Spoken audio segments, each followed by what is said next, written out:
नमस्कार, जय हिंद। एक बार आपका फिर से बहुत बहुत स्वागत है हमारे YouTube चैनल JRP किंग के अंदर। बात करें हम हरियाणा विधानसभा चुनाव की, तो हरियाणा विधानसभा चुनाव 2024 के अंदर इससे पहले ये भी बता दें कि हरियाणा के अंदर विधानसभा चुनाव होने से पहले अब वहाँ की राजनीतिक सुर्खियों में आ चुकी है, क्योंकि आपको बता दें कि 2019 के अंदर त्रिकोणीय मुकाबला था और अब की बार चारों तरफ से कड़ा मुकाबला देखने को मिल सकता। हरियाणा की राजनीतिक में देखा जाए तो अब की बार जाट बहुमूल्य और हरियाणा में किस पार्टी की सरकार बनेगी, तो 2019 की बात करें तो 2019 के अंदर बीजेपी ने जेजेपी के साथ गठबंधन कर सरकार बनाई थी। क्या अब की बार वही होगा या फिर बनेगी किसी अन्य पार्टी की सरकार? आम आदमी पार्टी ने भी अब की बार ताल ठोक दी कि वो हरियाणा के अंदर पूरे विधानसभा सीटों पर अपने उम्मीदवार उतारेगी। ऐसा लग रहा है कि अब की बार राजनीतिक हरियाणा की किसके खाते में जा सकती है। हरियाणा की बात करें तो हरियाणा के अंदर पूरी राजनीतिक में अब नया मोड़ आने वाला है। शुरुआती दौर का माने तो अब की बार जेजेपी पार्टी ने भी दावा किया है कि वो किसी अन्य पार्टी के साथ गठबंधन न कर वो विधानसभा के चुनाव अकेली लड़ना चाहती है। सी वोटर सर्वे, एबीपी न्यूज सर्वे और फलोदी सट्टा बाजार की बात करें तो सबसे बड़ी आम जानकारी निकल के आ चुकी है कि अब की बार 2018 के मुकाबले अगर बात करें तो 2024 के अंदर किस पार्टी को बहुमत मिल सकता है। तो सी वोटर सर्वे ने विधानसभा चुनाव का हरियाणा का सबसे बड़ा ओपिनियन पोल सर्वे जारी कर दिया। हर एक विधानसभा सीट की देरी, अगर हम पहले जिले की बात करें तो सोनीपत जिला है, जहां पर कुल विधानसभा सीटें 6 है, जहां पर बीजेपी को 2, कांग्रेस के खाते में 3, जेजेपी के खाते में 1 जा रही है, तो अदर को यहां पर 0 सीट मिलती हुई दिखाई दे रही। सबसे बड़ी उलटफेर अंबाला जिले की बात करें तो कुल 4 विधानसभा, 4 में से बीजेपी को 1, कांग्रेस को 2, जेजेपी को 1 सीट मिलती हुई दिखाई दे रही है। तो अब बात करें हम अगले जिले की और, तो अगले जिले के अंदर है रेवाड़ी जिला, जहां पर कुल विधानसभा सीटें 3 है, तो बीजेपी को 2, कांग्रेस के खाते में 1, यहाँ पर जेजेपी का खाता नहीं खुलता हुआ दिखाई दे रहा, तो अन्य के खाते में अभी 0 सीट जाती हुई दिखाई दे रही है। गुरुग्राम की बात करें तो गुरुग्राम के अंदर 4 विधानसभा सीटें, जहाँ बीजेपी को 1, कांग्रेस के खाते में 3 जा रही है, तो यहाँ पर भी जेजेपी का खाता नहीं खुला, जेजेपी को तगड़ा झटका लगता हुआ दिखाई दे रहा, तो अन्य के खाते में अभी 0। भवानी जिले की बात करें तो यहाँ पर कुल 4 विधानसभा सीटें, बीजेपी के खाते में 1, तो कांग्रेस के खाते में 3, वही जेजेपी के खाते में 0 सीट जाती हुई दिखाई दे रही है। जेजेपी ने अब की बार भी किसी भी पार्टी के साथ गठबंधन कर 0 सीटें आ रही है।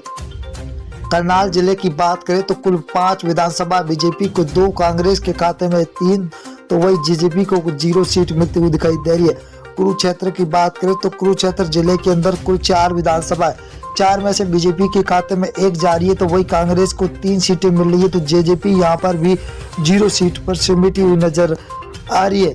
अगर अगले जिले की बात करें तो कैथल जिला, जहाँ कुल विधानसभा 4 है, 4 में से बीजेपी को 1, वही कांग्रेस को 2, तो यहाँ पर जेजेपी को 1 सीट मिले, यहाँ जेजेपी के खाता खोलता हुआ दिखाई दे रहा, तो अन्य को 0 सीट मिली है। जिंद जिले की बात करें तो कुल 5 विधानसभा है, बीजेपी के खाते में 1 जा रही है, तो वही कांग्रेस के खाते में 3 सीटें जा रही है, तो अन्य के खाते में भी 1 सीट जाती हुई दिखाई दे रही है। यहाँ पर जेजेपी का सुपड़ा साफ होता हुआ दिखाई दे रहा है। झज्जर जिले की बात करें तो कुल 5 विधानसभा सीटों में से बीजेपी के खाते में 1, तो वही कांग्रेस को 3 सीटें मिल रही है, तो यहाँ पर अन्य के खाते में भी 0 सीट है, तो जेजेपी को भी 0 मिल रही है। दादरी जिले की बात करें तो कुल 2 विधानसभा, जहाँ बीजेपी कांग्रेस दोनों पार्टियों को 1-1 सीट मिलती हुई दिखाई दे रही है, तो यहाँ पर जेजेपी 0 पर है।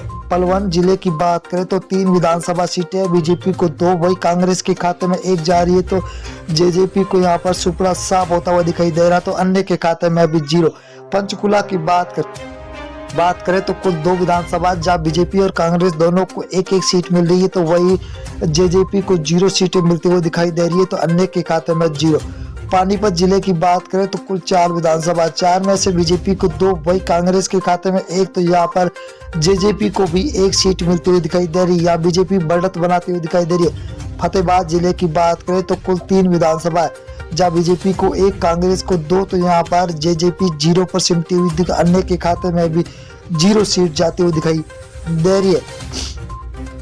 यहाँ पर महेंद्रगढ़ जिले की बात करें तो कुल 4 विधानसभा है, 4 में से बीजेपी को 1, वही कांग्रेस को 2, तो यहाँ पर 1 जेजेपी को यहाँ पर कांग्रेस बढ़त बनाती हुई दिखाई दे रही है, तो बीजेपी और जेजेपी 1 सीट पर सिमटी हुई है। फरीदाबाद की बात करें तो यहाँ पर कुल 6 विधानसभा है, 6 में से बीजेपी को 2 तो वही कांग्रेस के खाते में 3 जा रही है, तो अन्य के खाते में 1 सीट जा रही है।